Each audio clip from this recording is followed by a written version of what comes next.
Welcome. Thank you for tuning in tonight's installment of Letting Library Lecture Series, hosted by Milwaukie Historical Society, the City of Milwaukie, Letting Library, Willamette Falls Studio, and Facebook group Milwaukie Chit Chat for tonight's program entitled A Woman's Conversation About Community.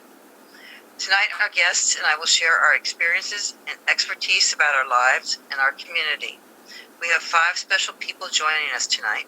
District 41 Representative Karen Power, former Mayor and State Representative Carolyn Tomei, Milwaukie City Councilor Lisa Beatty, Milwaukie Parks Foundation President Lisa Gunyon-Rinker, and Raging Granny Cheryl Wampler.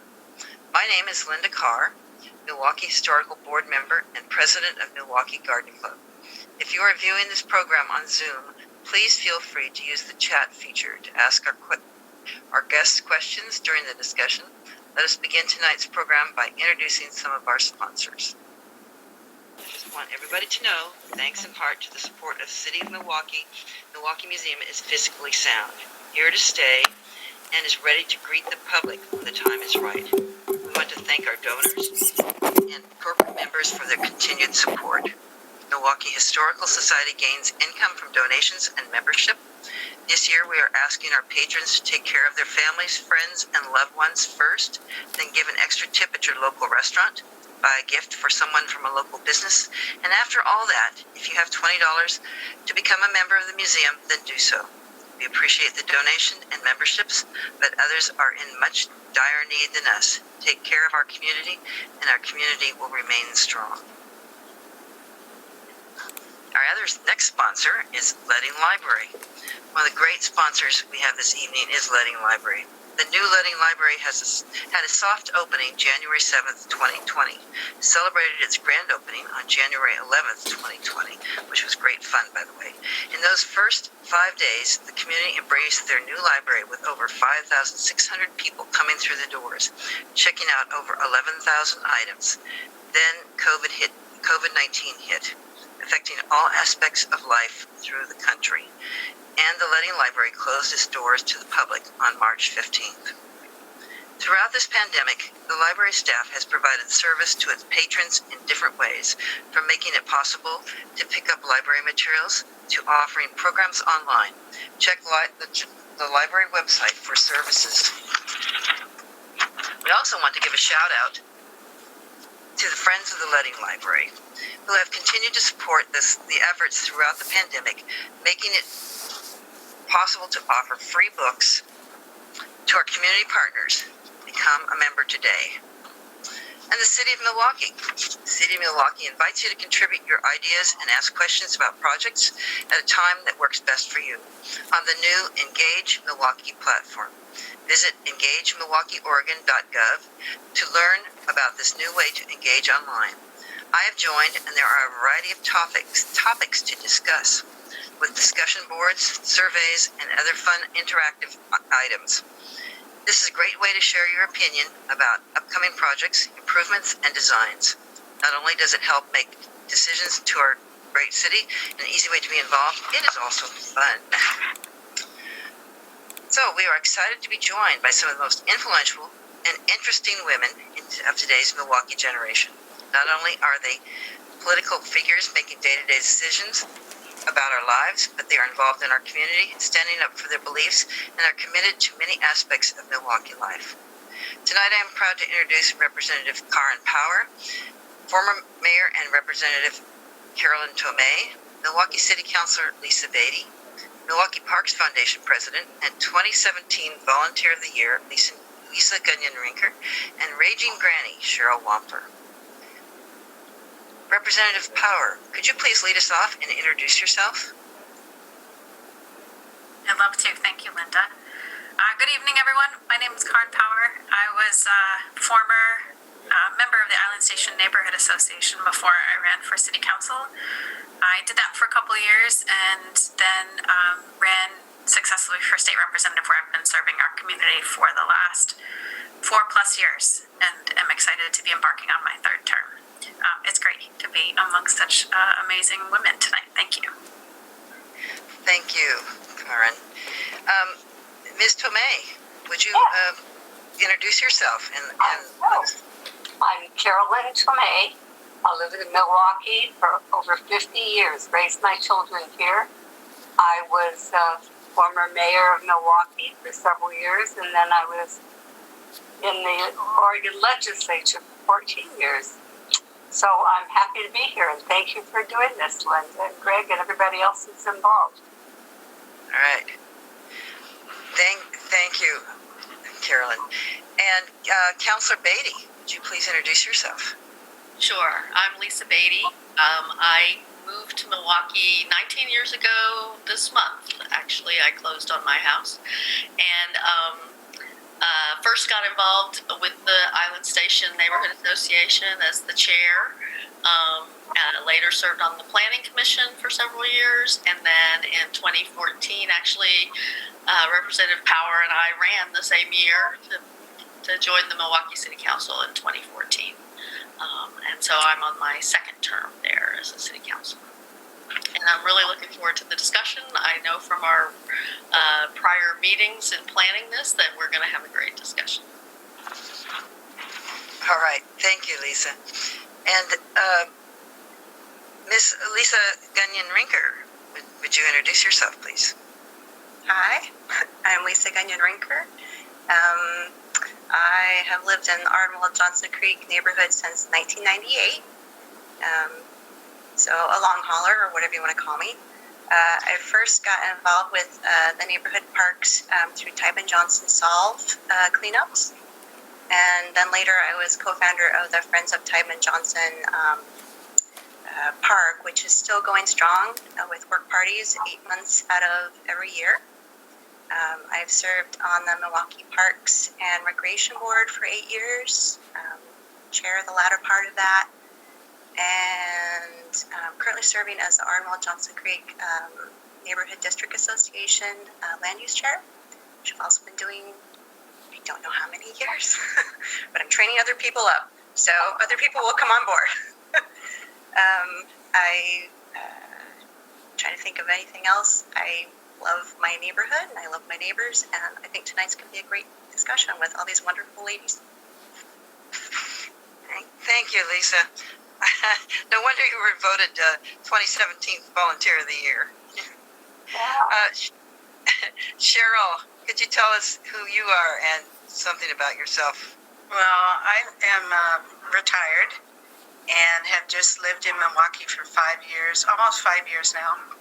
And before I forget, I want to say hello to my granddaughters, Colette and Cora, who are watching now, probably screaming.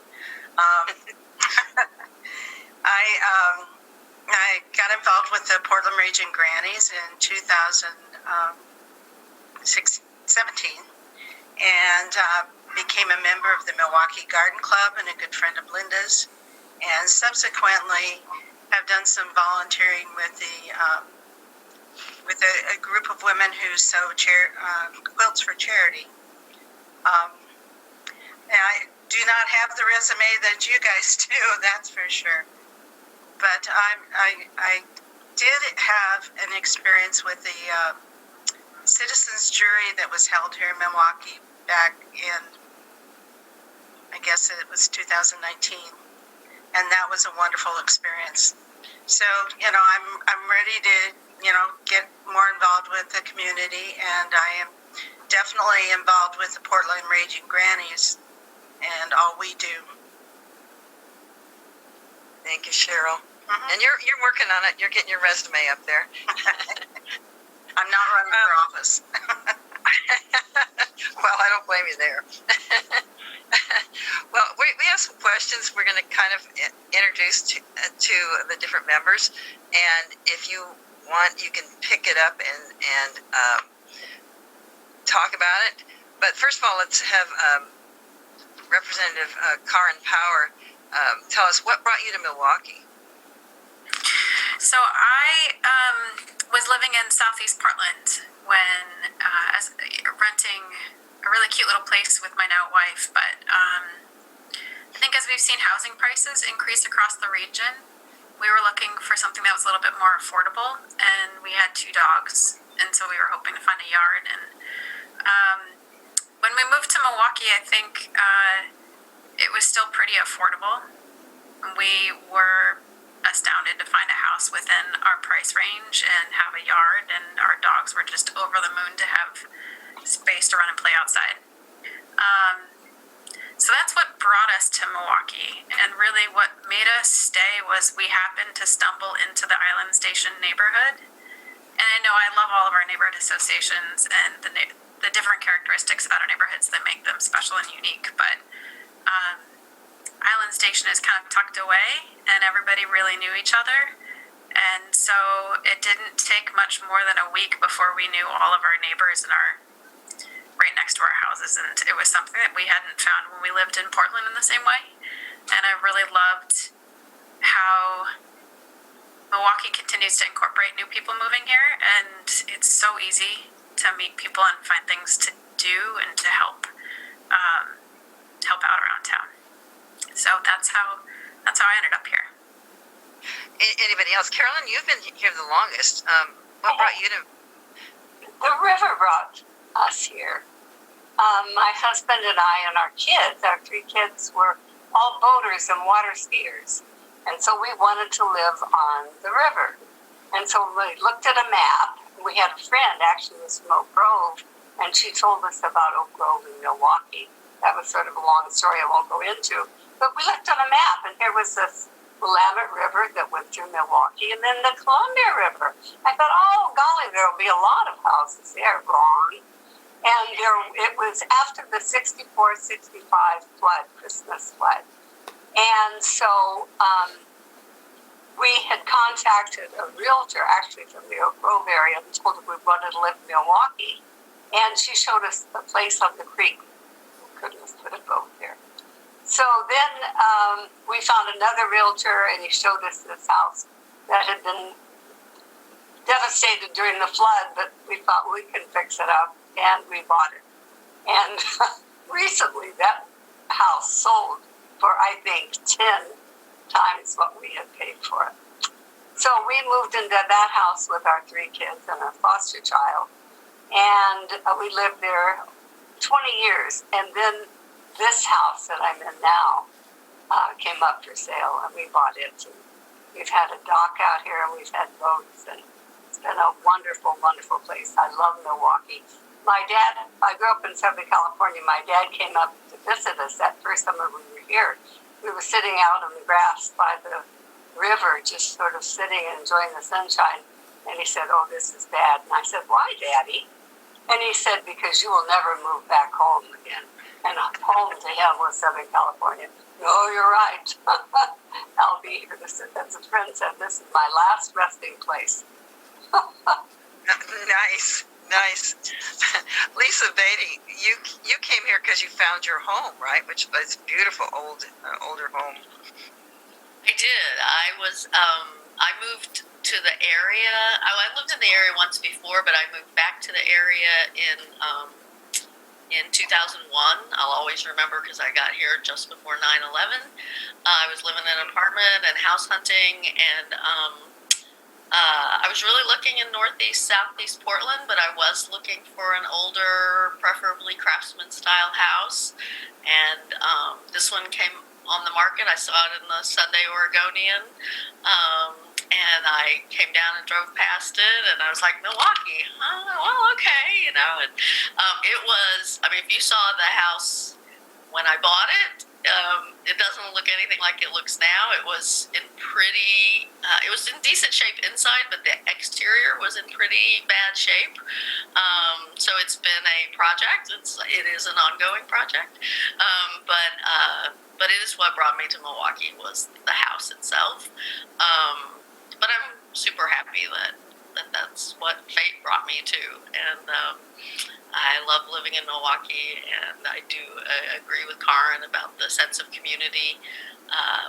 Even people beyond Island Station, we get people just who like to come walk their dogs in our neighborhood or walk with their kids or whatever. And so it's a great place to just chit-chat with people who are out walking and enjoying the outdoors along the river. Yeah, definitely. And Thank you. And Lisa Gunyon-Rinker, I love your story about Letting Library and why you came. Yeah, so when I first moved to Portland, I'm from the Midwest. I'm from Iowa, and I moved into the Alphabet District, ostensibly not a risk taker because everything is alphabetical and numerical, and you can't get lost. And so when it came, though, because I was a renter and I lived in a little studio apartment, I would come time, for voting, and they would send your, vote by mail things, but then we didn't get pamphlets because I lived in, a bunch of apartments. And so all the pamphlets were gone, and so I couldn't find any. I would go to the Multnomah County Library, and there weren't any available. And I'm like, So I started kind of looking around the outskirts. I'm like, oh, there's this place called Letting Library, and they have everything organized there. And so I would drive down, 20 minutes from Northwest down to Milwaukie, and that was back in the day. I'm sure it, much longer commute now. But I would drive down to the Letting Library, get about 13 to 14 voters' pamphlets, and bring them back to my apartment complex, and then we would share them between the 30 different renters there, so we could then all vote and have our pamphlets. When we finished them, we put them out in the hallway, so we would all, and then we recycle them. But that's what first brought me to Milwaukie, and then so when it came time for us to buy a house, I'm like, let's go down in Milwaukie area because, they're pretty organized, and they've got a great library, and library is the heart of the city for me, at least where I grew up. So, yeah, we found a house, and we had a great, nice, big yard, which you couldn't find in Portland. 2 huge cellars for me. So here we are, 20 plus years later. Absolutely. And Cheryl, what about you? You came down here from Seattle area, right? Cheryl, are you with us? Oh dear, I hope we didn't lose her. Yeah. Okay. I muted myself. So yes, we moved from Bellevue, Washington, back probably about 2012, 2013. I had a potential job opportunity to come that would actually move me down to the Portland area, and that didn't work out. But I had registered on Zillow for alerts and got this alert about this house and said, this looks perfect, but I'm not ready to move. So we went ahead and bought it. We bought it before we even saw it. I saw it online, but we were forced to, they were taking offers right away, and I said, well, what the heck, put an offer in, and they accepted the offer, and we jumped in the car, came down and saw the house. But I'm very fortunate because Milwaukie is where my son and his family live, and we're only 9 blocks away from them, and so that's been great. But we rented it for 2 years before we actually came down here in 2016. Right. Yeah, I did the same thing. I lived in Bellingham, Washington, and we bought our house in 2009, and I wasn't ready to retire yet then either, so rented it out, and then moved down here, and I've enjoyed Milwaukie thoroughly since then. So beyond this, we're going to talk about community, and where do you find community in Milwaukie? Anybody want to start out with that? Where is your best place for community?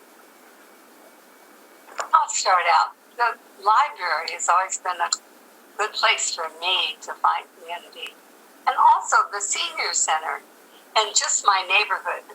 I live in the same neighborhood as Lisa, and it's the neighbors are very open. That's one of the things I love about Milwaukie. I also walk all along the riverfront and downtown, etc. And I say hello to people. Of course, I don't know most of them.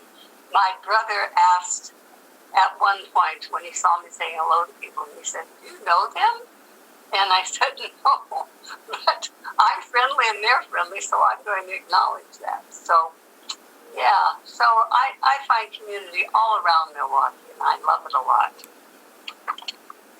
Absolutely. Anyone else want to jump in about community? I just saw a picture there of you, Karen. Well, it's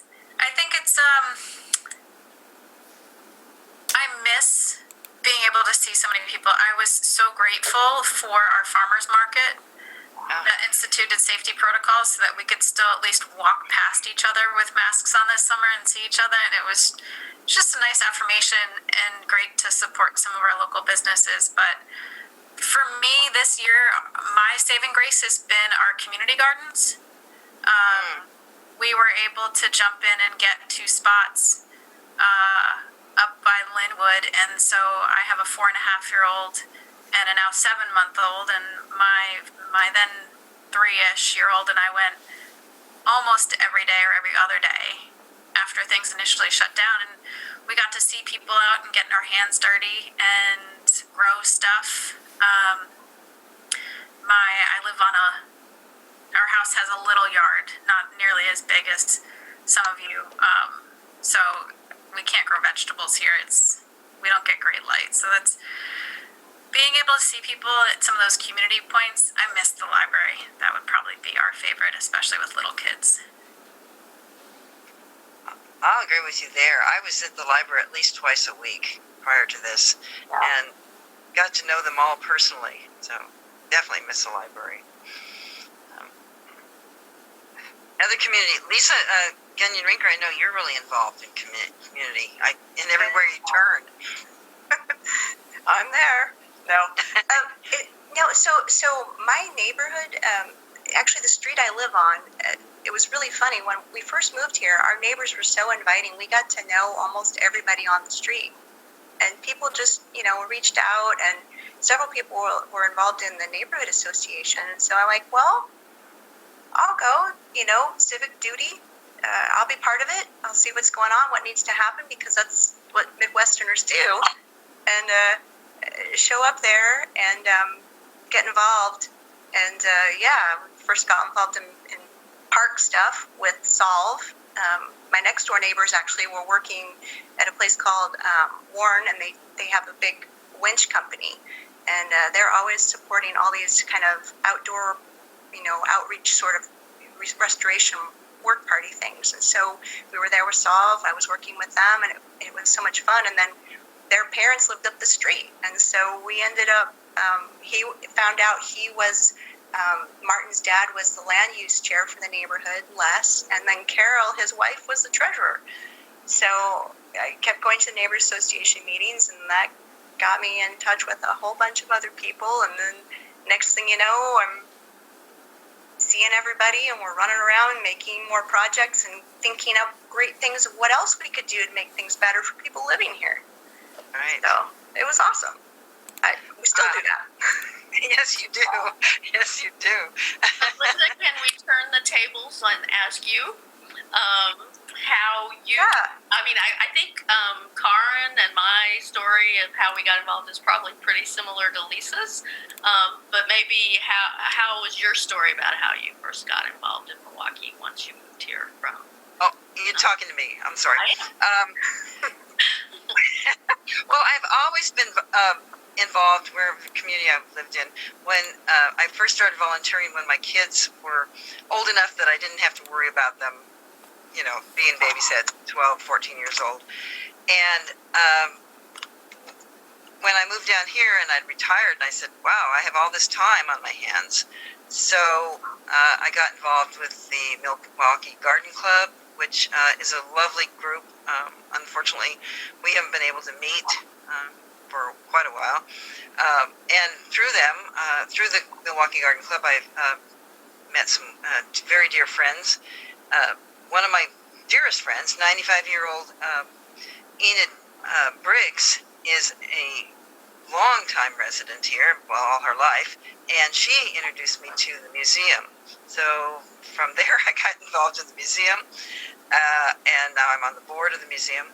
And my first my first 3 years here, I was doing everything all over the place. I'm a master gardener, and I worked with the food bank. And what else did I do? Oh, dear. Anyway, so I got involved in a whole lot of different things, and then kind of scaled back over the last year, just with the museum and with the Milwaukie Garden Club. So those are my two favorite things. Of course, the library, too, but I just can't really go there now. So. I'll talk a Anybody? little bit about how I first got involved too. It was with the sewage treatment plant. So a couple of us live in the Island Station neighborhood, and we found out Old Stinky, which in those days it was stunk. If you had lived here 20 years ago, you would have realized how much it smelled. And they were supposed to expand into our neighborhood, and I'm not sure that even Lisa and Karen may have known that, did you? Yeah, that was in their plan. They were going to expand into our neighborhood, and the smell was awful, and it was difficult because the water treatment plant never was owned by the city of Milwaukie. So there were three of us women. I love it that we're all women here who've gotten involved in important ways, I think, in our community. And three of us in our neighborhood got involved, and we had meetings all throughout the county with people about the water treatment plant, the sewage treatment plant, and the odor. And it was a lot of work. We got a lot of people involved. Anyway, they did not expand into our neighborhood. And now, actually, it's a long story, but I think we're lucky to have them as good neighbors now. It could have been a much more difficult situation. Moving a water treatment plant is very expensive, and so the expense would have been incredible. But it wasn't just the expense, it was what could have happened to the waterfront at that time. And there were all kinds of plans for housing, all kinds of things that could have gone there. And one of us three women, she said, it's not now we got rid of the stink, and they're pretty good neighbors, and now as neighbors, maybe we should just welcome them here and encourage them to be good neighbors, which they are now, and they have the Good Neighbor Committee, the Kellogg Good Neighbor Committee, and I've been a part of that for several years. So anyway, Milwaukie has an interesting long history, so that's part of it. Oh, absolutely. And that's one of the great things about the museum. Of course, we're not open right now, but I can go down there some days.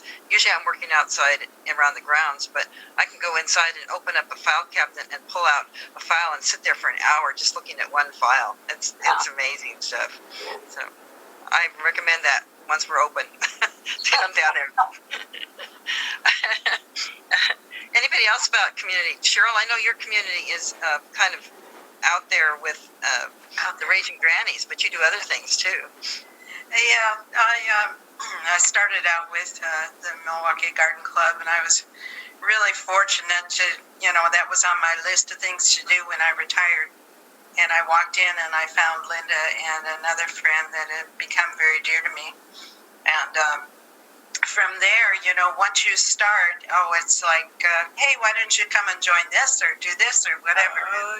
And so I did get involved with like I said, the sewing group, and then ultimately the Raging Grannies. I became very active with them. And the neighborhood community is wonderful. That I walk the dog every day and know a lot of my neighbors.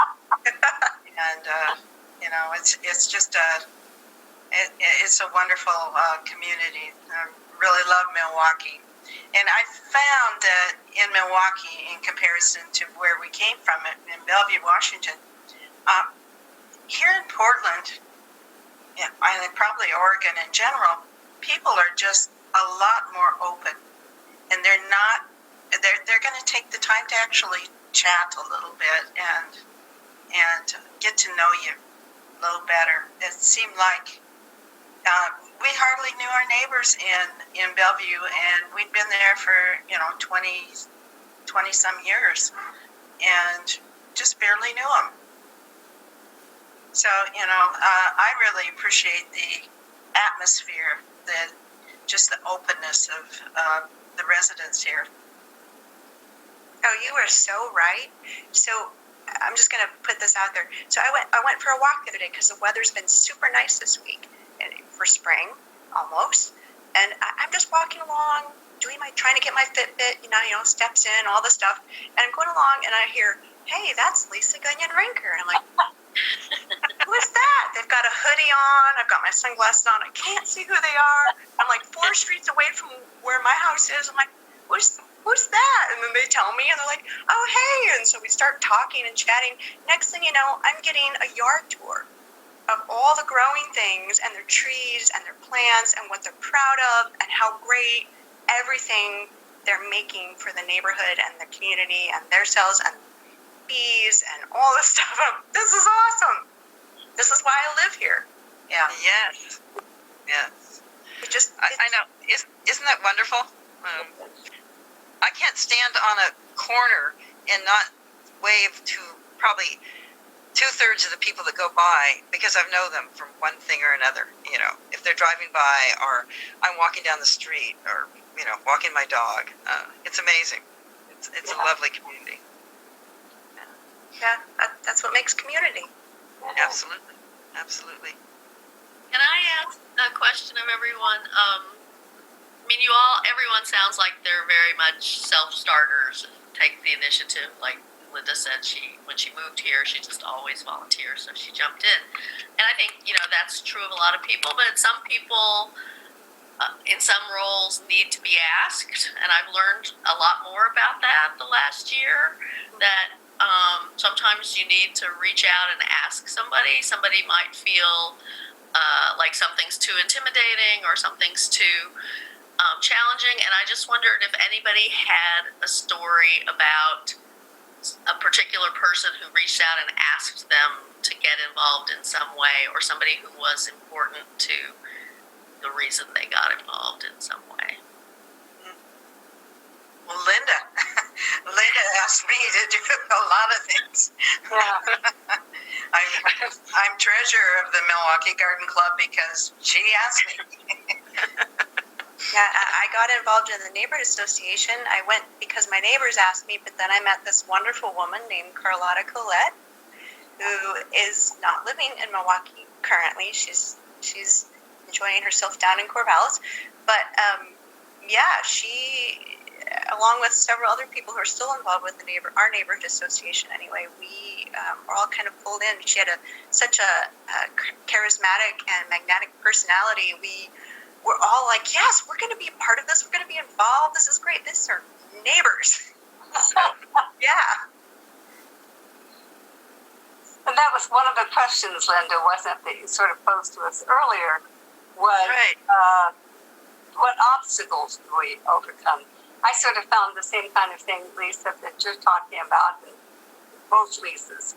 Yeah, that people welcomed me to be involved. There was never anybody who tried to put up a roadblock if I wanted to do something. And yeah, I think if you have that kind of attitude, I'm here to help in any way I can that people jump on it. Absolutely. Go ahead. Oh, I was going to say, I think on my end, especially if we have some people watching who are maybe newer to town, when I first got involved, I know neighborhood associations are not for everyone because, for example, now with 2 little kids, I'd find it hard to go to a lot of neighborhood association things at night. Wrangling them both into bed is a feat in and of itself every single night. But we have, I think, coming out of the pandemic, we have so many great community events where people are always looking for volunteers. So maybe a neighborhood association isn't your thing, but maybe the Taste of Milwaukie is, and they're always looking for people to help staff and set things up. Or the farmers market, or honestly, how I got some people who are new to town to come to things was our First Friday events. Mm-hmm. You can't walk downtown Milwaukie during a First Friday and not be like, this is one of the coolest things in the metropolitan area. Because it feels like everybody who lives within a 5-mile radius of Milwaukie comes to downtown. All different types of music, all different types of art. And there's a lot of one-offs to volunteer there that doesn't require you to show up to meetings, but gives back so much. I mean, because the town can't run without that volunteer force. And that's why I've been able to get some other 30, 20-somethings to want to help out a little bit here and there. And then maybe they'll think about planning commission or a committee later on. But that's what our traditions, I guess, for me, are one of the best ways to get involved. I was going to say umbrella parade. They always need people to help with umbrella parade, all kinds of different things that we do, the events. And I know, I mean, this year it's going to happen with the Carefree Sunday sort of thing with our bicycle route, and it's going to be toned down quite a bit. But, you know, when it was in full swing, we had different parks opened up, and then we need tons of volunteers for these various parks, just to have people be able to come in, hang out, watch some music. You can bike from park to park, walk from park to park. It's something, it's awesome. And people who like to do outdoor work, there are always work parties in the park. We always need help pulling ivy, pulling blackberry, planting plants. Lisa Gunyon-Ricker and I were doing that last weekend, and Linda were doing that last weekend. I mean, I will follow up on what Karin said about NDA meetings aren't for everyone. I mean, it's true. I mean, now with Zoom meetings, maybe some people with younger children have more flexibility if there's somebody else in the house putting the kids to bed or whatever. But I do think it's really important to invite people into the neighborhood association. I mean, my neighbors invited me, and I think sorry about that.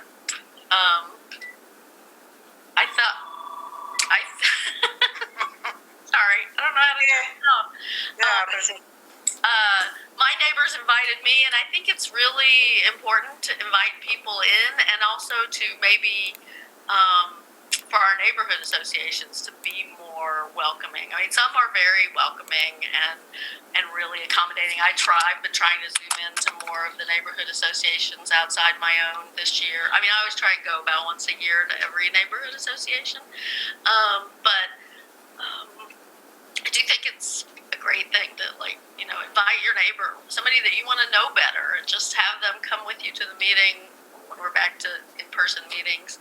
And, it's a way to get to know people better, and it also reduces their stress level about where am I going with all these people I don't know. It makes it easier if you bring somebody in with you rather than expecting them to find the neighborhood association or the park event or whatever the event is on their own. I agree, and I'll follow up with this on neighborhood associations. It's one of those important things. I don't think people realize as much that when you have a small city of 21,000 people or so, your voice matters. And so when you get involved in something and you support something, it matters, and it matters so much. And if there's something even new that you don't see going on that you want to have happen, you need to get involved and get that put forward. We had a neighbor here in our neighborhood who was like, our neighborhood is kind of a food desert, and we need something coming up in the summertime and the springtime so that we have another option. And so they had the initiative. They went out, they got a farmer to come in, and so we now have a farm stand here in Ardenwald, and that's like 4 months out of the year now, so that people have an option to come in and get fresh produce and various items throughout that 4-month period when they're here.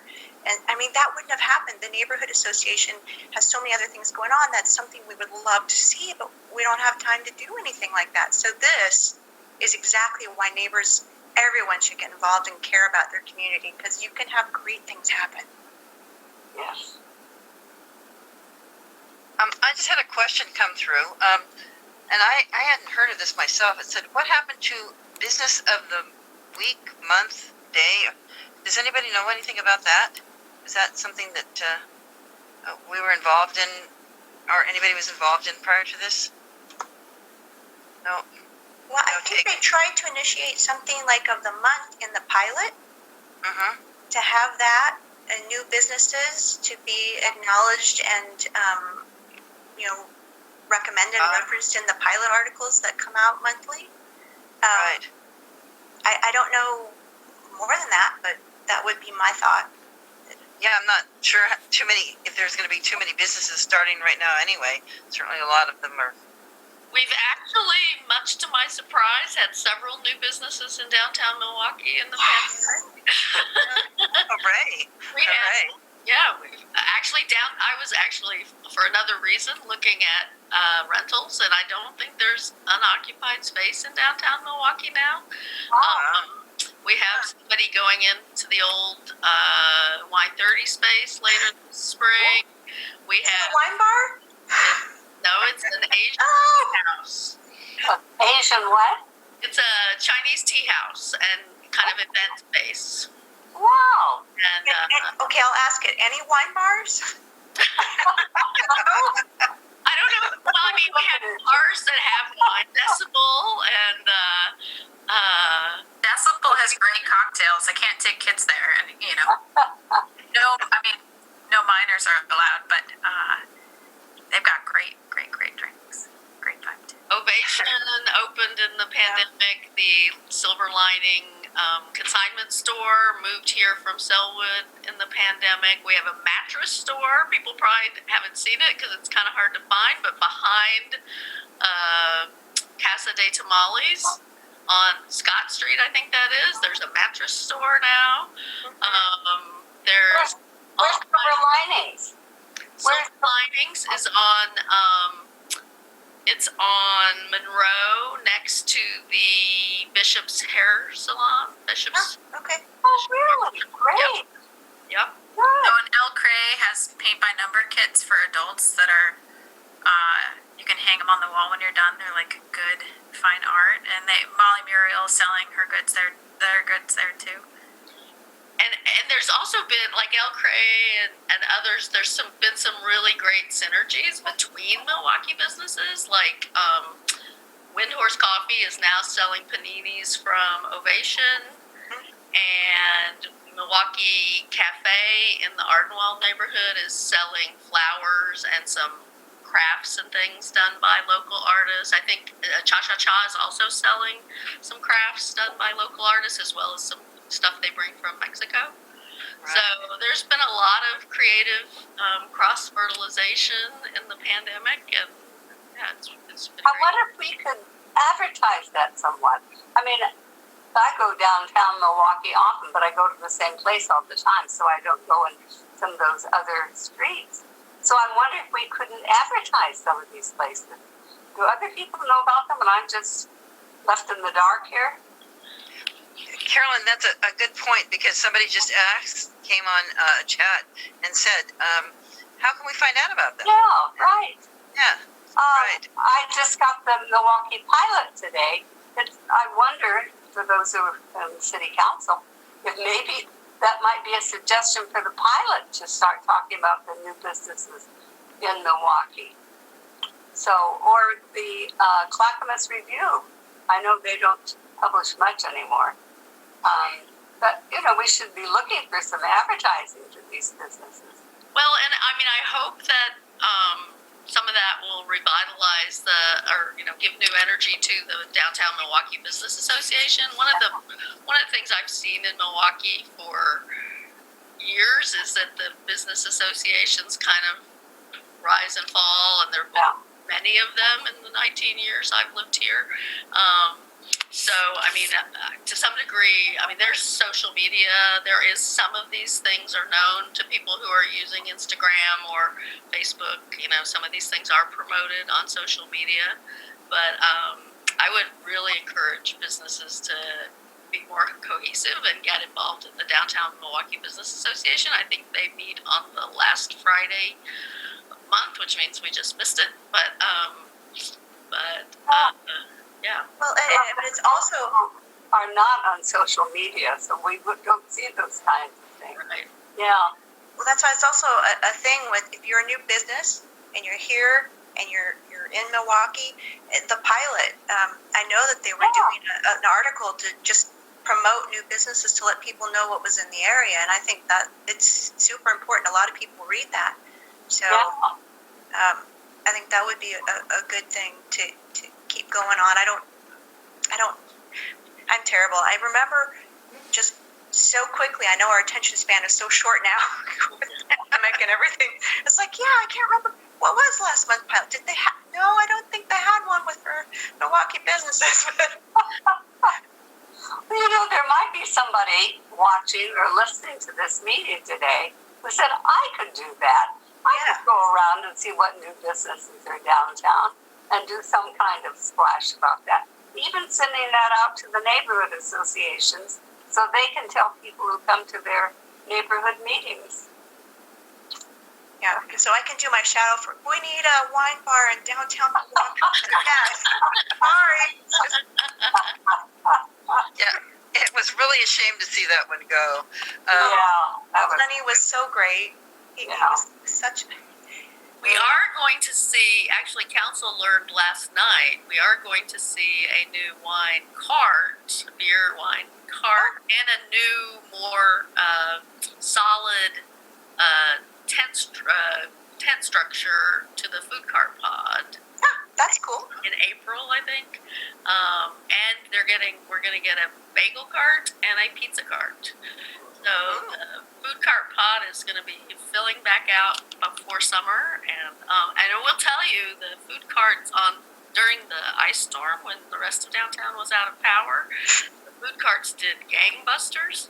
I was there on Tuesday, which was kind of one of the first nice days when things were melting, and every single food cart was open. Everyone. Wow. I hadn't seen one open in a while. How did they maintain the power? So the power. Because they were close to the light rail, probably, is why they had the power. They're probably somehow on the circuit of the light rail station. Yeah. I want to say to people who are watching this too, especially women, it is a hell of a lot of fun being involved in what's going on in Milwaukee. We learn a lot, we can do a lot, we're going to feel good about what we do, and please, come get involved, you'll love it. So somebody wants to see a periodic pamphlet about new and existing Milwaukee businesses, and I think that's a great idea. So who could do that? Could the city do that? We have a city council. What do you think? Does the city provide something like that? I mean, I think that could be asked of the city. Certainly not my place to say yes or no, but again, I would say the businesses as an association could also do that. Yeah, that's never been very effective, has it? Well, actually, the thought just came up that possibly the Milwaukie Museum, because we do look at what's out there and what's happening, and we try to stay on top of, like First Fridays, there was always somebody there. So that would be a direction to go. Of course, I'm not. I can't say yes, we can't do that because I'm just on the board. I'm a minor. But Linda, how would the Milwaukie Museum get that information out to the public?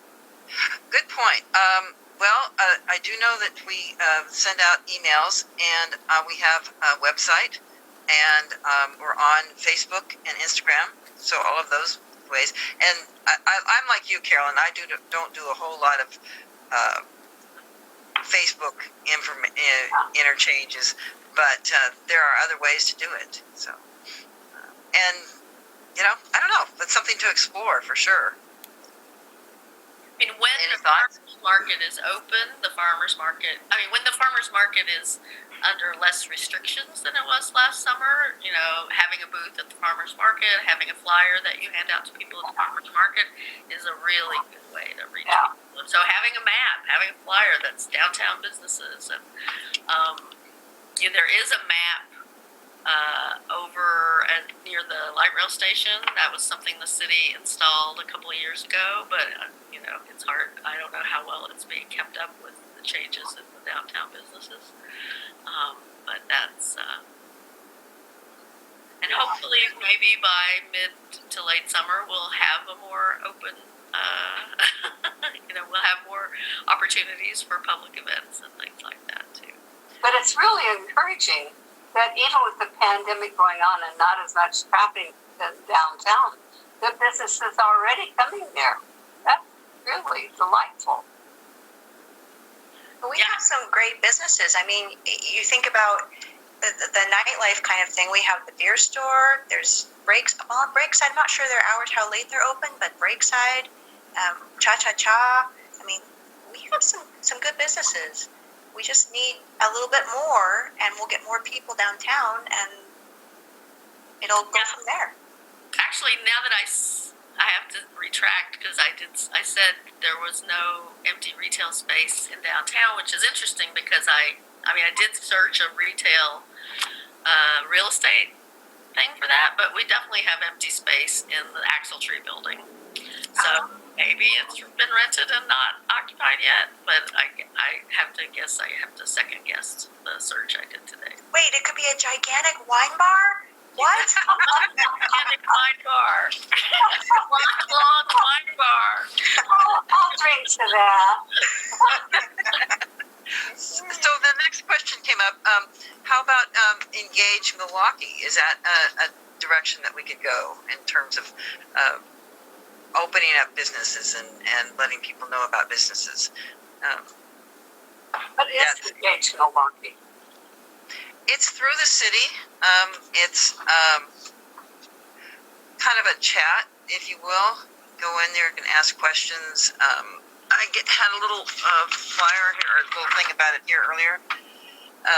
It's the platform the city uses for surveys, for information to the community about, soliciting nominations for Volunteer of the Year was one of the recent things. Engage Milwaukie was just launched at the end of 2020. Right. So it's still kind of taking shape, but it's a website. You go to a web link to get there. And it's the platform the city uses to, survey people about things and share information, and it could conceivably be used for sharing business information. I think that like general outreach or something. Right. Yeah. So another question came up, and we seem to be focusing in here on businesses, but this, I think we're going to do this one. Is there an ordinance against large chain businesses? It says investing Milwaukie. Any thoughts on that one? there is not a current ordinance. There are ordinances that limit the size of businesses in certain places, which were designed to kind of keep out great big box retailers out of our, out of our downtown and places like that. But there aren't anti-chain. Right. I could think that just by the fact that it would have chain, you'd have to have a fairly big area, and I don't think that would work, at least in downtown Milwaukie. Cheryl, you've been quite. Go ahead. I was just going to say, Milwaukie Marketplace has plenty of room. That's true. Yeah. Yeah, I'd love to see a grocery store. Some stuff is happening there, so watch. Yeah. That's good to know. Yeah. That is good news. Hopefully we'll know more in a couple of months. I feel like that is a continuous teaser. Somebody who lives. Like hear rumors like there's going to be another grocery store. Hear rumors there's going to be something else. I've just resigned myself to fireworks and Halloween stores intermittently. Don't get Halloween is good. right. I really appreciate Joanne Fabrics whenever we need to do a project. Yeah. Right. Right. So I'm very encouraged listening to all these new businesses coming in because about a month or so ago I had to step into the mall to go to one of my favorite shoe stores. It's no longer there, and the mall was just so depressing because there's so many empty spaces. And I think coming out of COVID, we're gonna have a whole different world. I've seen a lot of things close, and with McGrath's closing, the world is changing, and now this is so positive to hear that Milwaukie at least is continuing to grow in little pockets. Which mall were you in, Cheryl? Clackamas. Okay, yeah. Yep, I think that's true in all the malls around. Yeah. Yeah, I just read an article about Lloyd Center, and they had already talked about changing it to more of a entertainment and dining facility. But of course, that's not happening right now either. So, yeah. Kind of going on into different directions because I've had multiple questions. This is great, by the way. Somebody wanted to ask about how do you get involved in things like the Raging Grannies or the Milwaukie Garden Club or the Milwaukie Museum or anything else. And I for one think that we talked about how do you get people to do it, but in often cases for me, when I first got here and I said, well, I want to join a garden club, I just looked around and found the Milwaukie Garden Club and joined it, and then from there had Enid Briggs get me involved in the Milwaukie Museum. So, other thoughts on how you would do that? How would you get, other than just having to be brave enough to go and say, hey, I want to get involved, how would you find out about, say, the Great Raging Grannies, Cheryl? So the Raging Grannies have a Facebook page, and then we have a website, and you can actually go out to the website and put in your contact information, and you'll be contacted by me because I'm the granny greeter at this time. But Raging Grannies is open to women 50 and over, and you don't have to be a grandmother. We are all a social activist group, and we actually protest through song, largely, sometimes dance. We wear traditional granny-looking outfits with hats, aprons, white gloves, sometimes granny-type dresses. But that's just to get the attention, and then our songs. Actually, we have a song committee, and they put together beautiful, wonderful words, depending on the event, to songs everybody knows. And the women in the group are just a lot of them have been activists all their lives. I was an activist early on in my life, and then I got involved with career and family. When I retired, it hit me. I needed to do something, and so grannies, I found the grannies, walked in one day, and that was it for me. This passionate, educated, amazing group of women, and we've grown from, I think that we were around 30 women when I joined, and now we're up to about 80. Wow. So we have the biggest group in the United States. It's an international group, and Portland's Grannies Gaggle is the largest group in the United States. And do you How want will to people find you? They can find us through Facebook, or let me see if I can remember our website. You could just Google Portland Raging Grannies. Good. And find us that way. We have a website out there.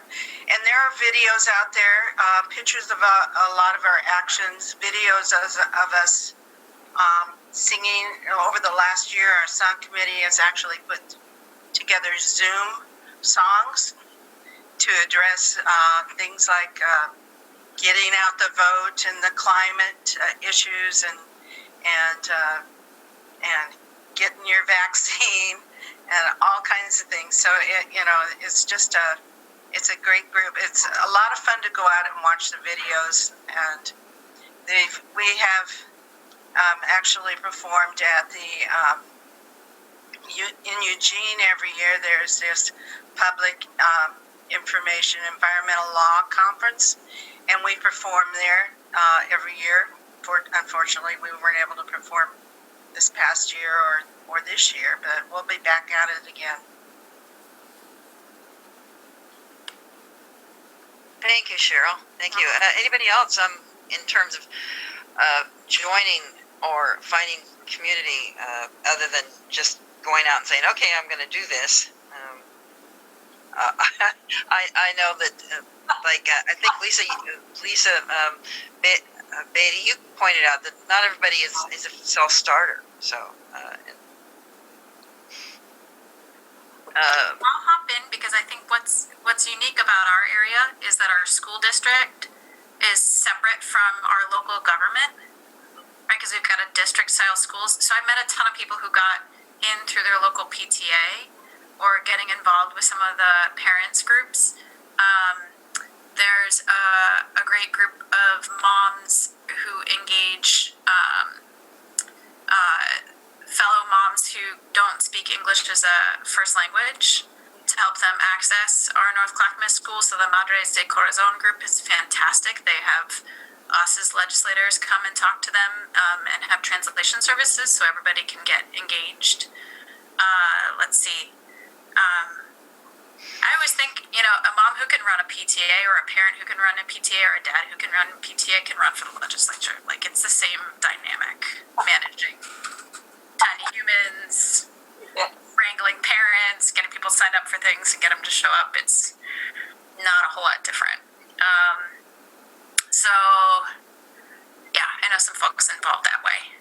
And there's tons of, a lot of, some things are curbed by the pandemic, but there's a very active, baseball group in Milwaukee, kids baseball, kids soccer. There's lots of groups like that for people who are interested in coaching or working with kids. There's a Boys and Girls Club in Oak Grove, just south of here, and quite a number of Milwaukee kids, when school is in physical session, go there for their after-school programs and stuff. So there's lots of ways to volunteer. Churches, of course, and there's a group that, out of St. John's in downtown Milwaukee that has a feeding program on Sunday nights for people who are, in need of food support. So there's a ton going on in Milwaukee. Well, and more than that, so Milwaukee Parks Foundation here specifically working on Portland or Milwaukee Parks. I'm thinking Portland because my neighborhood is both Milwaukee and Portland. But we just did a planting with the Wetlands Conservancy in Midhorn Springs last Saturday. We put 500 native plants in, and we had about 11 people. I'm not sure what the maximum number is allowed, but everybody came and showed up, and we got 500 plants in 2 hours.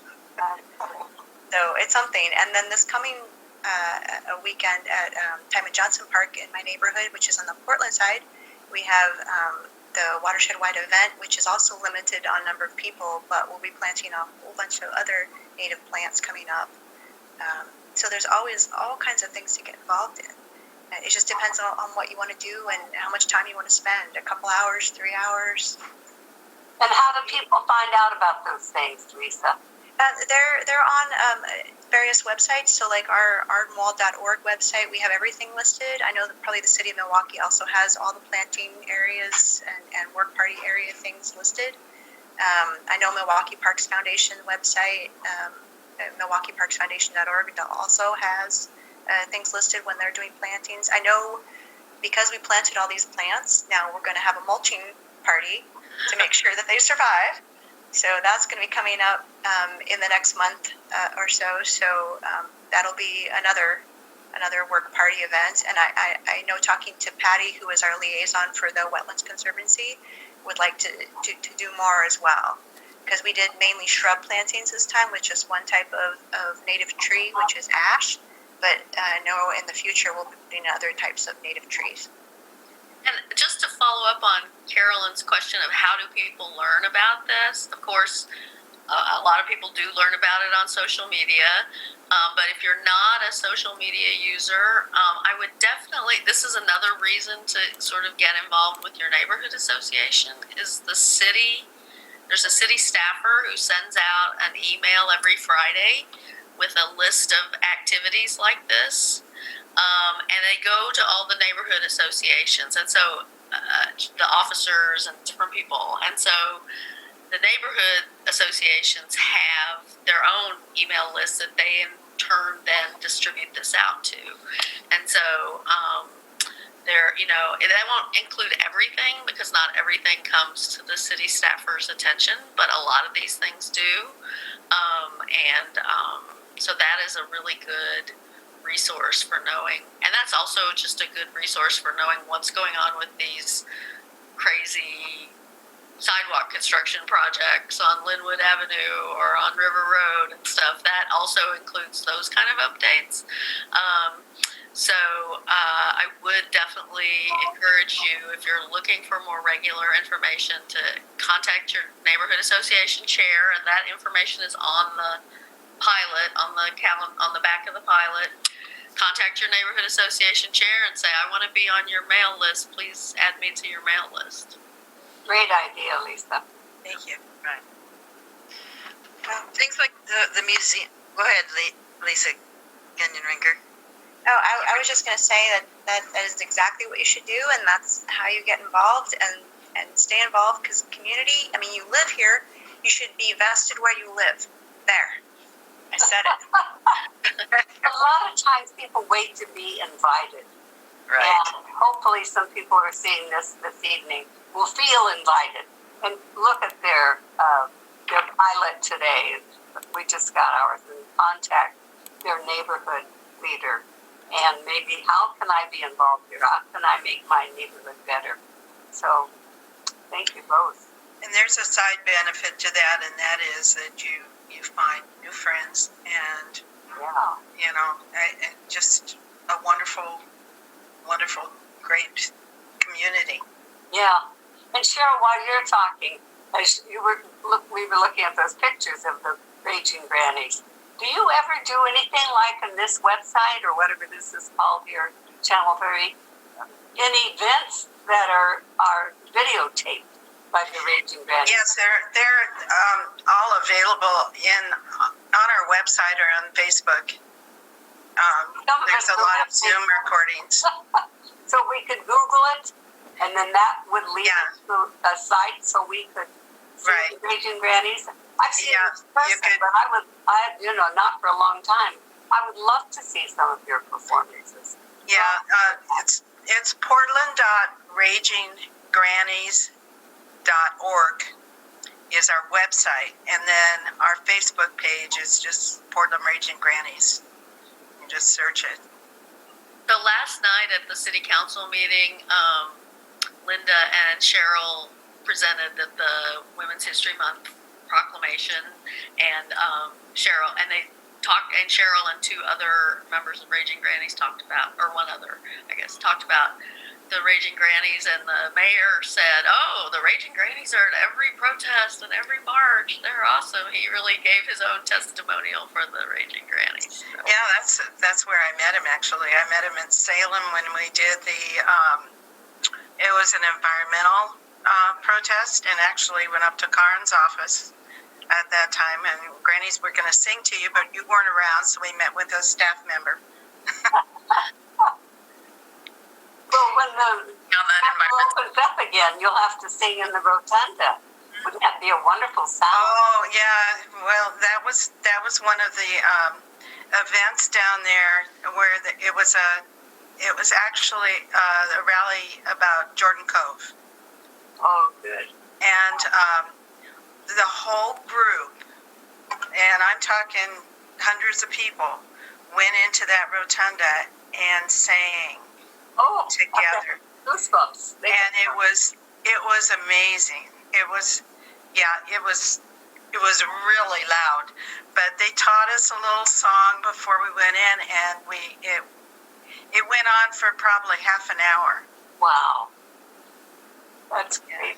It was really great. Yeah.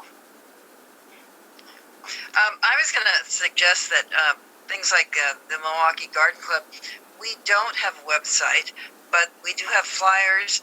They were, I'll put them out again. They were at places like the museum and the city hall and the library. Yes. And I know some people are intimidated when you say, "Oh, it's a garden club." Well, I don't garden. I don't know anything about gardening. Well, that's really not the point. We've had some wonderful speakers that oftentimes don't even talk about gardening, but oftentimes do and bring plants to sell, which you can learn about the plants. And then there's always somebody that is there and willing to show you and be sort of a mentor if you want that. You know, I'm not sure we'd go and dig up your yard for you, but we'd certainly help. Speaking of plants to sell, May plant sales have always been a big thing around Milwaukie. Usually on Mother's Day weekend, there's the library one. The Milwaukie Garden Club has one at the museum. I think Annie Ross House used to have one. Right. I don't know how many are going to go forward. I think they will look different, but I do think Milwaukie Parks Foundation is planning to have a plant sale to benefit that, like right there, like that picture. Very good timing for our photo master here. To sell plants to raise money for the parks. So, and specifically that sale has historically specifically been for Balfour Park in the Ardenwald neighborhood. I've been propagating plants. I have some. Lisa Gunyon-Rinker has a whole yard full of them, and others donate plants as well. So do watch for plant sales in the spring. And yeah. Right. So actually, on a side note on that, we had a meeting for our fundraising portion subcommittee of the Parks Foundation, and we were talking actually June, because by that point we're looking at, so we figured out that by 2 months gave us about 1 million of the Oregonian residents that have been vaccinated, at least with their first vaccine. And so by June, we're looking at, getting pretty close. We're looking at 2 months for 1 million. We're like, well, that's pretty darn good. We could maybe do a June, and that would be safe for people. And so that's kind of what we're looking at right now. At least that's what we talked about this actually Monday. There. Where would you do that, Lisa? It would probably be near Balfour Street Park, where we've historically had it. A couple neighbors would probably have it just out front, kind of near the park, and go from there. We'll try to make it as safe as possible, but I think we're going to forge forward as long as our COVID numbers, and I'll just say our pandemic numbers, have stayed the way they have, and people have been taking care of each other and committed to wearing their masks. I think we're good.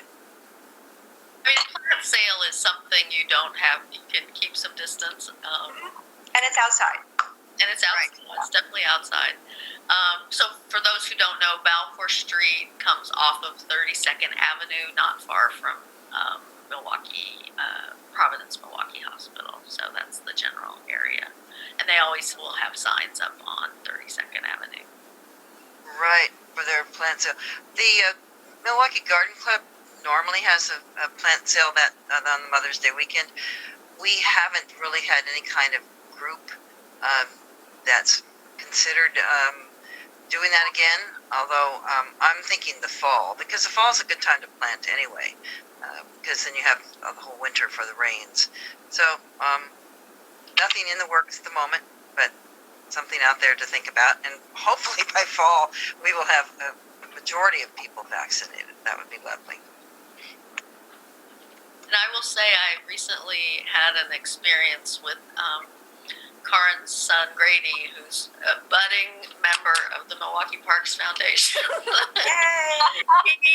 loves walking around the garden, and he's really tuned into the garden and the plants and the animals, and it was lovely. Oh, and I have some plants that I am taking over for him to plant. How old is he now, Karen? He's 4.5, and yes, he would prefer to live in Lisa's garden. We had to pry him away. We went to go say goodbye to some old neighbors that were moving outside, and he was enthralled with her multi-season garden. As you should be. You should talk about that. You have some kind of an award, right? With your garden? Oh, I don't have an award really, but I am actually, it's something to mention. I am a member of. Oh, look, there's Grady. Oh my gosh, that was him a year ago. That was our last big thing that we went to together. Yeah. Yeah. Oh, that was I don't know about all of you, but that park, that was Hamid taking pictures of everybody at the opening of the connector trails. Right. Right. So that was January 2019. 2020. Yeah. More than a year. Wow. What was it? Carolyn had. Well, you have some kind of a backyard habitat. Yeah. Yeah. It's not really a prize, and I'm actually at the low end of the scale. But there is a backyard habitat program for people who like to garden and especially who like birds. It's about planting more natives in your garden and removing some of the invasive species to attract more birds and pollinators to our yards, and to recognize how important our yards are to the survival of pollinators, among other things. So that's a program of the Audubon Society and the Columbia Land Trust.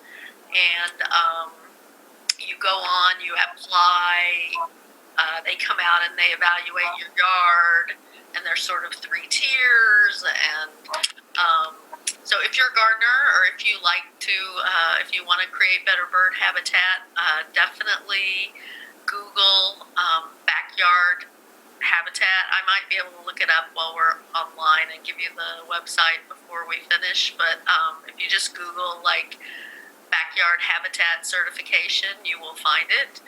And there's tons of people around the community who have better. There's a silver, gold, and platinum, and I'm just silver because I have way too many invasive species in my yard. I don't know if I'll ever make it to platinum, but maybe someday. What's really cool about that program too is they kind of help you, show you how to make your yard year-round habitat for pollinators and backyard wildlife. And so it's amazing because you can actually. There was just something I saw next door. It's called a dandelion challenge. And so they're talking about keeping your dandelions, don't, chemical them out. Keep them because your native pollinators need them. Oh, there we go. Yeah, there we go. And it's starting now. But again, if you have a lot of native plants, you already know that they're already opening. Like I know my Indian plums in my yard and everything are already opening for those first pollinators, and you're already seeing them coming out and working on things, the first mason bees and honeybees and various things that they're active already this early in the season. Again, it has been warm this week, but anyway. Yeah, somebody else just came on and said backyardhabitats.org. And the museum, actually, we are working on our certification. I just, yeah. And the great thing about that, you have somebody come and visit the site, they walk around, and then they send you, in our case, a 3-page thing about what you can do, what you can add, what you can take away, and the direction that you can possibly go for making your place a backyard habitat. Which you also get access to some special plant sales for native plants that are not open to the general public. So there are bennies to being on the backyard habitat program. Right. Oh, and you also get a certain percentage off at several of the nurseries around it if you're buying native plants, which is very nice. Also, when I met with a woman who was coming to check and certify us, and we're not certified, we're just working on the certification. She was so enthralled by the fact that it was a museum and that it was a public place that she dug some plants out of her yard to give me to put into the museum. So I thought that was great. I know, it's wonderful. It's truly a good organization. So. Well, Lisa Gunyon-Rinker might be able to help you with that. I have some. I'm actually recruiting neighbors to come help dig some. So my natives have gotten so happy this last year since we didn't have a plant sale because of the COVID pandemic. I have red twig dogwood coming into my pathways, just went, oh, this is nice. This is nice. Snowberry is doing the same thing. I'm like, okay, you guys can't stay here. I can't walk. Anybody wants snowberry or salmonberry, you can come to my yard and dig. Just, you know. This has become a garden informational. There you go. Here are your itemized plant sales. Make your calendars now. So we should jump to, we had a question here, which I would love to hear people's answer, and it'll get us off of gardens, which is, what is something you particularly cherish about the Milwaukie community? That won't get me off of gardens because, of course, for me, it's going to be parks. Okay. And so that's the same thing. So for me, it's parks. I mean, Tybin Johnson Park, Balfour Street Park, those are places I absolutely adore. Minthorn Springs. And of course, you go over to Elk Rock Island and you go see Spring Park. I mean, we have some great natural outdoor spaces, green spaces for people to get away in and actually get a little respite from everything that's going on right now. Yeah. Right. And for those who don't know, the latest is that Spring Park, Elk Rock Island will reopen April 1. Hopefully that's still the plan. That's the last I heard. Yeah. Good. Been closed since the fire last year, but I believe it's supposed to reopen on April 1st. Well, I can tell you Balfour Street Park here, even though it is an undeveloped park in Milwaukie, gets so much action every day. Every day. People, their kids, their dogs, everybody just, coming and getting a little bit of space in a green area, running around, having a good time. Oh, that's a terrible picture of me. I don't know. Oh, well. That's okay. I'm always getting soaked. There we go. Who is this? Who are these two people? Okay, so I'm on the left. That's me, and the lady in the middle is Enid Briggs. Oh, yes. Yes, she's now living in an assisted living, but she is so active. 95 years old, and actually be 96 in May, and I love it. Of course, they've been in lockdown for the longest time for all this year. But in her assisted living, she has started 2 clubs. She started a garden club, a nature club, and a history club. So this is just in her. Tell us a little bit about her history. She is fascinating. She is fascinating. Her father and uncle first came here back, early 1900s, and they had farms. They had very big farms.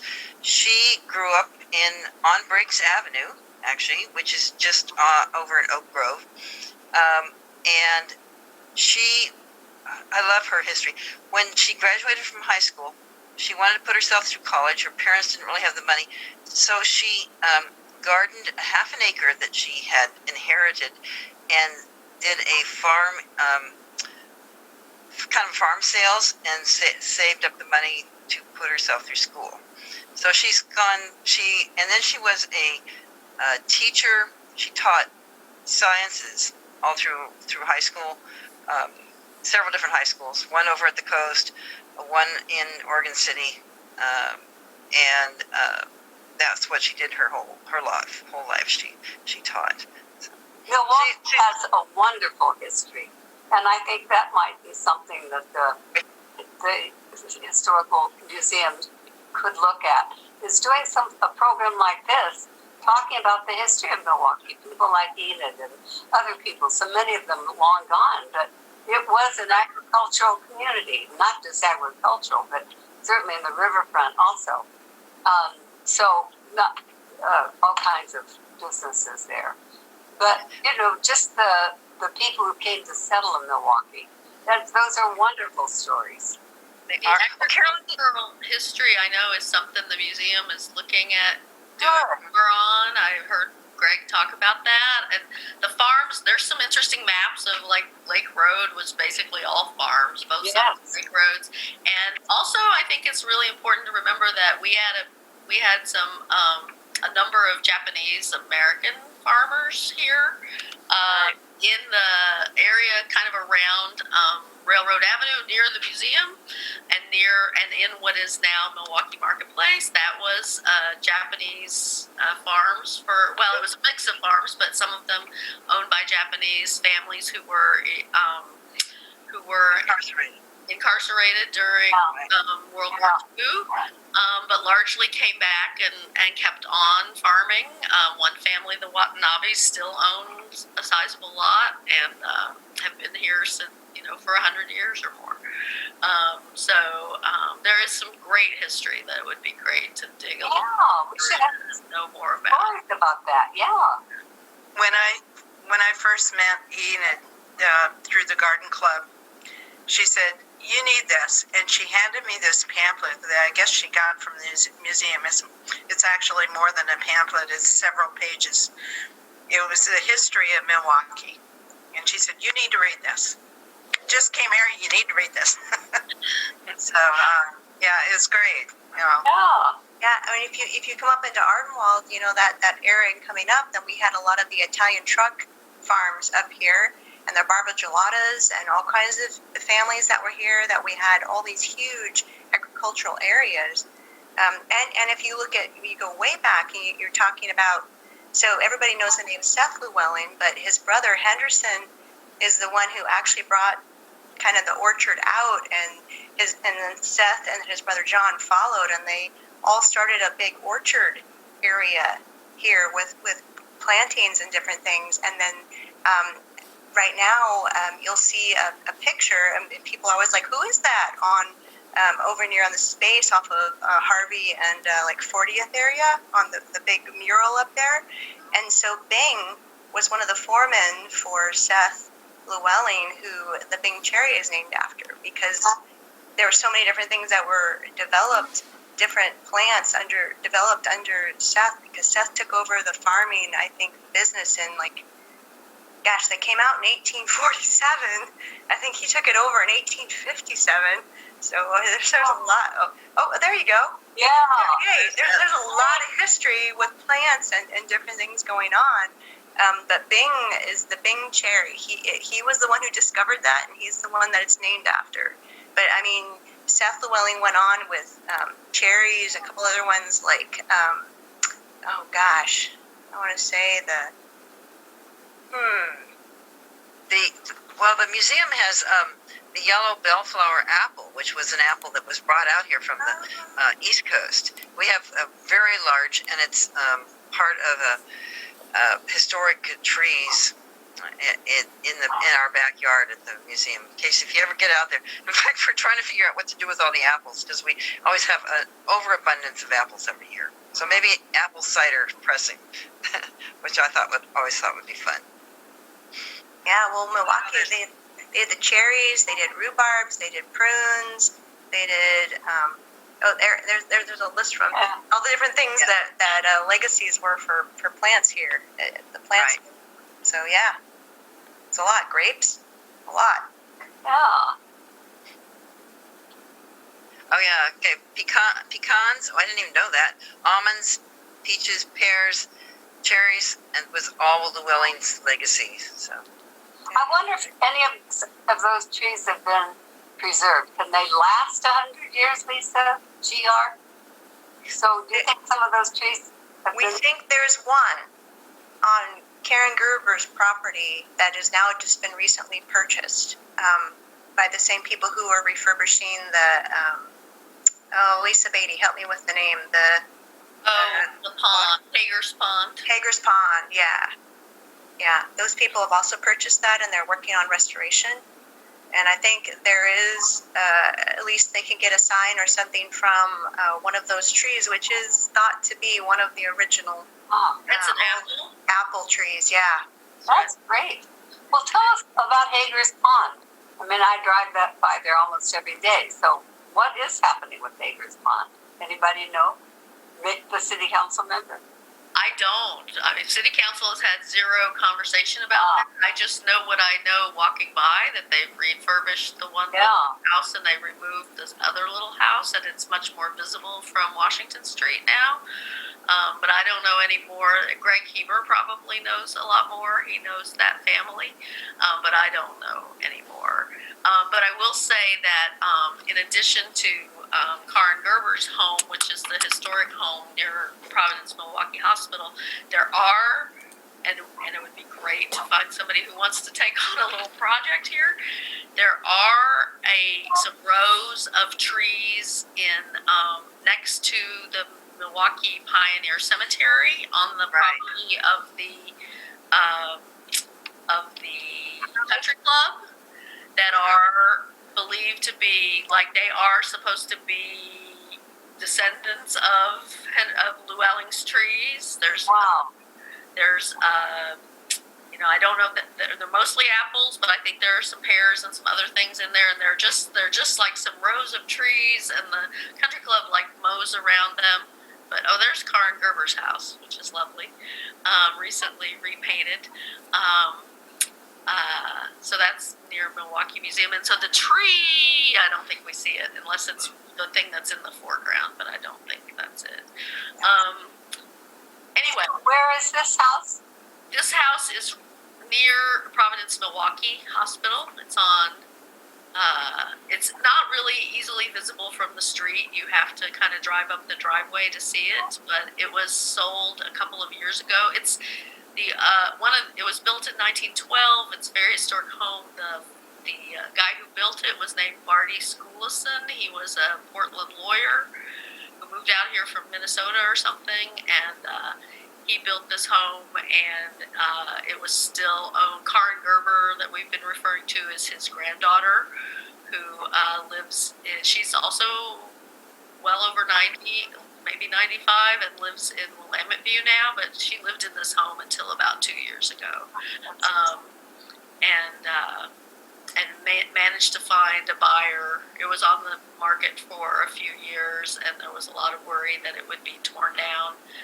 But she managed to find a buyer who was interested in restoring it and keeping it, and so it has been preserved. Which is it's an Icelandic lawyer, the Skoldsson family, and Karen's the granddaughter. That's in Ardenwald, and we had it on our very first home tour. That's one of the first things I got involved in 2002, 2003, in an actual event that we put on in the neighborhood.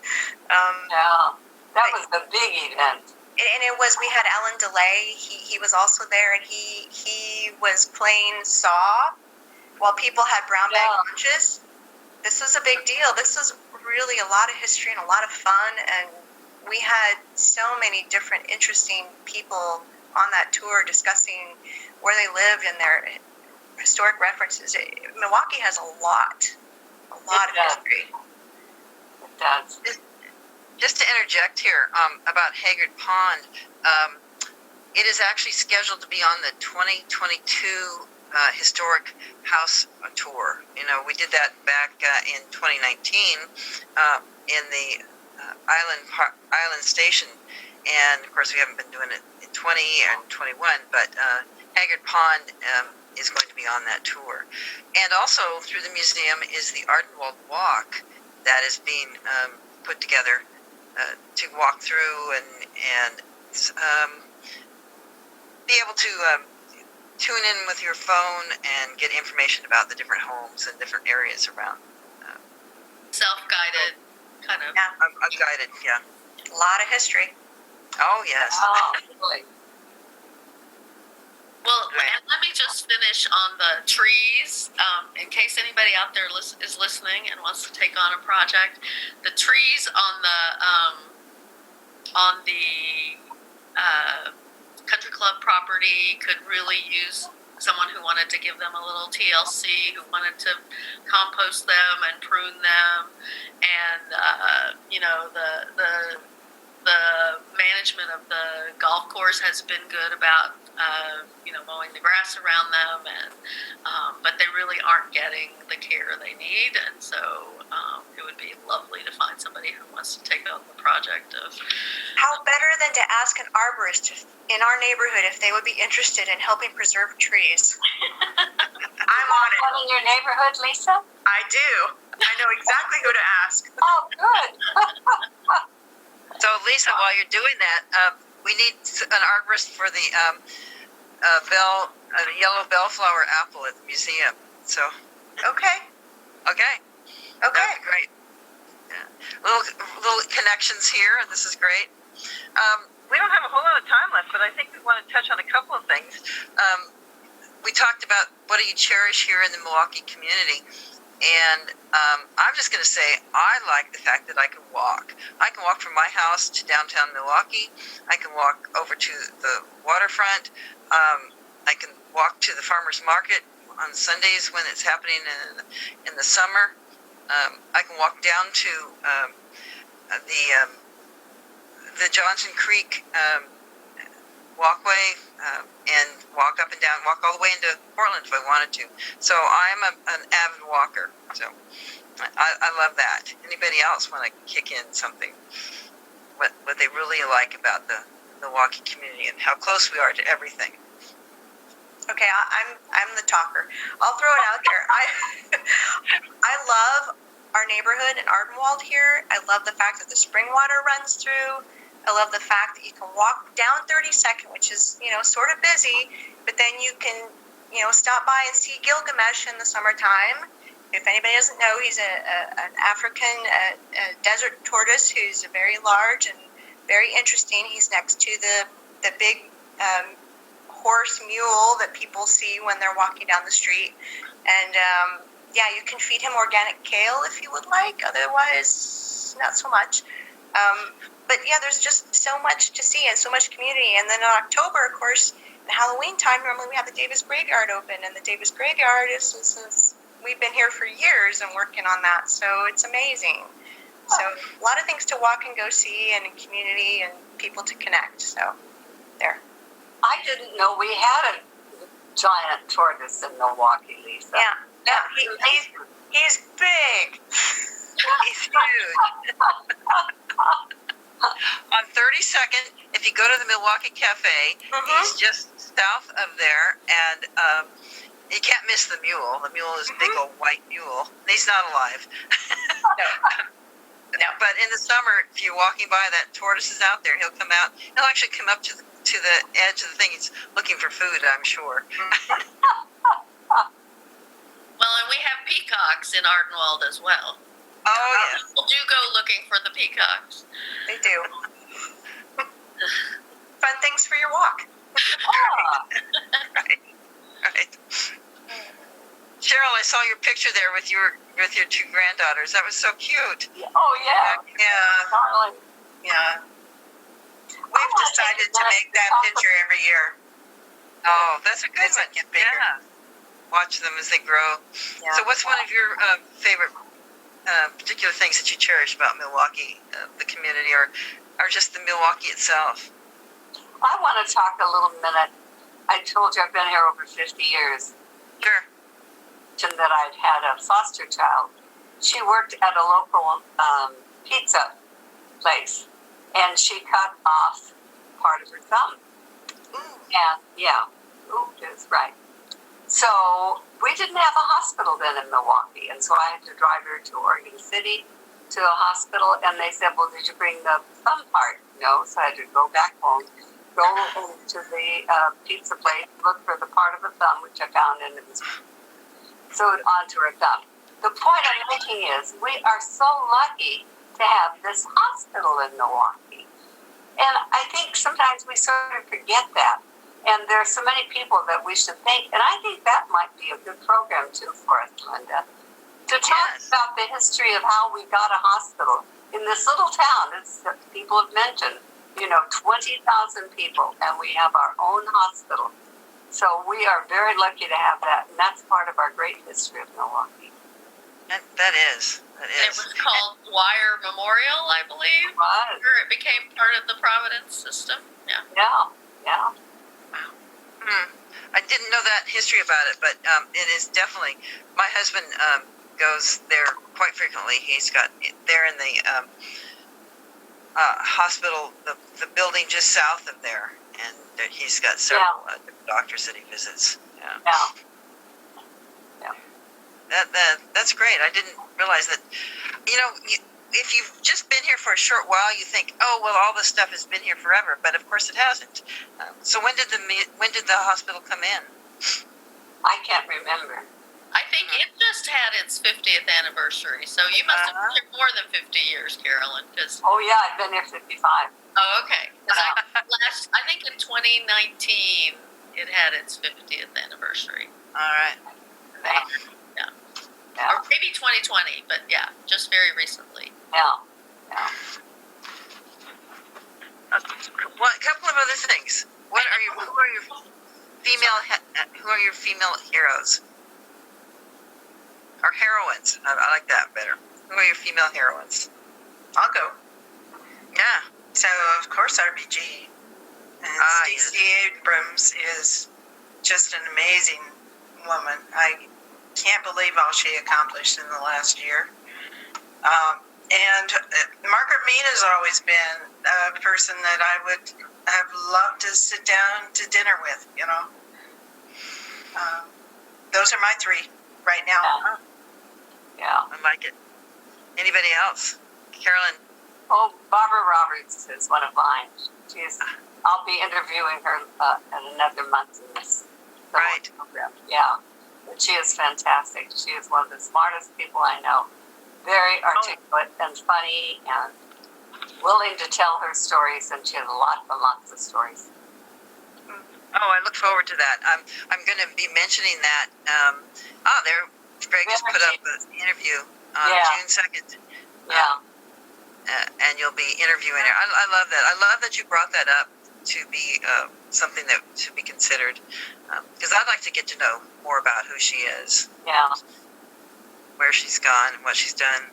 Right. And I love this story for her, and maybe I'm going to be telling you something I shouldn't, but I think for most women who get involved in politics, it's because of something very personal for them. And that's how she got involved, and that's how I got involved in politics. And so I think that's one of the reasons that women make great politicians. I'll tell you another story. So there were two young men who came into the legislature while I was there. And they would tell a story about how they were having a beer together. And they, after a couple of beers, they said, we ought to run for the state representative. And they did, and they won. And one guy, I think, had 4 or 5 wonderful women running against him. But he won for a couple of terms. But my point is, women, I think, become involved in politics because we want to make a difference. We want to make it a better place, maybe our state a better place, and make our parks better. So I'd like to encourage many women to step up and get involved in politics. I mean, look at the city council now. 4 women, right? And 1 man? No, 3. We were 4 women for a while. Oh, that's right. Yeah. Back to 3. That's right. Yeah. But good for all of you for running for office. And Karen, good for you. It's 2 little kids at home, and it's a lot of work. Working in Salem is not easy. It's difficult. And once the pandemic is over, and Karen is going to be driving back and forth, it's going to get more and more difficult. So, Karen, thank you so much for being willing to do that. Karen, who do you consider a female heroine? Are you with us still, Karen? Yeah, I'm still here. I really look up to some of my peers that I meet through conferences, back when we could go to conferences, people who, I don't know, I think everybody who goes back to their community in their own way is a hero for giving of their time and their energy to make their corner of the world. The people who I'm finding inspiration recently from are... Uh-oh. Oh. No. We've lost you, Karen. Yeah, we just lost you, Karen. Oh. Lisa, first. Oh, she's back.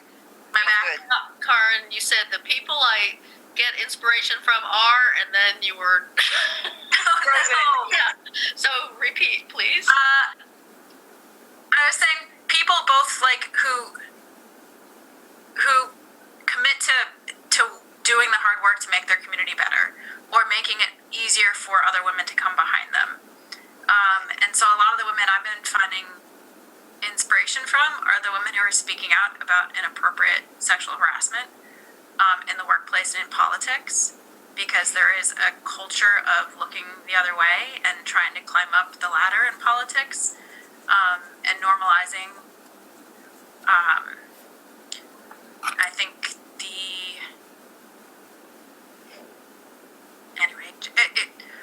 I'm inspired by the women who are plowing forward to make workplaces across America safer for the women behind them. And I've also been really inspired by people breaking ground and running as firsts across the nation this year, because the more women elected. I mean, I'm inspired by the single moms who run for Congress. I'm so lucky to have an incredible partner who supports me when I'm gone so much of the year when we're in session. But, the moms who run and represent their districts have a whole army of community behind them to make it possible. So I guess I am also inspired by all the people who lift up people in service or in public service, and people who help each other out. Angel Falcon and I used to watch Trade Kid Care, right? Back when we had city council meetings, and how women just kind of make it work behind the scenes, and are there for each other. Yeah. Yeah, I agree. I think that anyone that works for their community, with their community, women, we have to look up all of us. This is a great group of women that have been here for our community. Well, I hate to cut this off, but and Greg, I want to thank you because you're back there bringing up all these wonderful pictures the whole time we've been speaking and convincing, and where you dug some of them up. I love it. I love it that you were there. And thank you, everyone. Thank you, Karen. Thank you, Carolyn. Thank you, Lisa Beatty. Thank you, Lisa Gunyon-Rinker. Thank you, Cheryl Wampler, for thank you, joining. Linda Carr. Yes. Yeah, this was really excellent. I have learned so much about Milwaukie sitting in on this. It's amazing. True. Yeah, it's been really going great. Well, I need to just give a couple more shout outs for some people that have sponsored us, and I'm looking forward to Carolyn, your program coming up in June. That'll be wonderful. Thank you. Thank you again. So the Willamette Falls Studios mission is to inspire lifelong learning, advance knowledge, and define communications through digital media technology to educate and strengthen communities. Their professional staff work daily to create media content for local organizations, capture city projects, consult on productions, customize broadcast systems, and provide technical support. The staff at Willamette Falls Studio, WFS, will work all levels of experience in media production. Any resident of the 5 services area can learn how to be a WFS producer at little or no out-of-pocket cost. All we require is playback of your final project on the public channel. Come in and talk to our staff about how we can help you with your communications need. Essentially, WFS provides residents with a porthole into their community through televised local government meetings and community-produced programming, coupled with the training to create and share their views. Residents have a unique opportunity to not only access the community's global perspective, but to also help shape it. So this is a wonderful thing that's available to us. This is who has produced this program tonight, and the program that we had back last year in March, and on and on. So this is great. I'm going to talk a little bit about Milwaukie Chit Chat. Sick and tired of looking at Facebook posts that do not relate to your community or are just hateful? Please join Milwaukie Chit Chat 97222 and 97267. The site offers advice, businesses, events, and friends seeking advice in our local area, all with positive and friendly atmosphere. Need a local plumber, roofer, or landscaper? Go to Milwaukie Chit Chat. Have a business or event you want to promote? Go to Milwaukie Chit Chat. Looking for a mentor, announcements, or to offer help? Go to Milwaukie Chit Chat. With over 7,000 members, your messages, your ideas, your questions, and your advice will be heard. I know I look at it every day, and when you join, you will too. So this is a great thing that's now available for us. And I believe it was just started just fairly recently, but I think it's I see the little signs all over the place. Glad to be your neighbor. I love that. Milwaukie Historical Society, City of Milwaukie, Letting Library, Willamette Falls Studio, and Facebook group Milwaukie Chit Chat. Thank you for joining our guests, Representative Power, Carolyn Tomei, Councillor Beatty, Lisa Gagnon-Rinker, and Cheryl Wampler on our journey tonight. Our next Letting Library lecture series is June 2nd. Same viewership options as tonight, and features Carolyn Tomei and the first female governor of Oregon, Barbara Roberts. They will discuss today and yesterday and their experiences as women on the political and activation forefront. Look for advertisement on the City of Milwaukie webpage, Milwaukie Historic Museum, Milwaukie Chit Chat Facebook, and Milwaukie Pilot for details. Thank you again for joining us tonight. Look forward to seeing and hearing from you on June 2nd. Good night, everyone. Thank you. Thank you.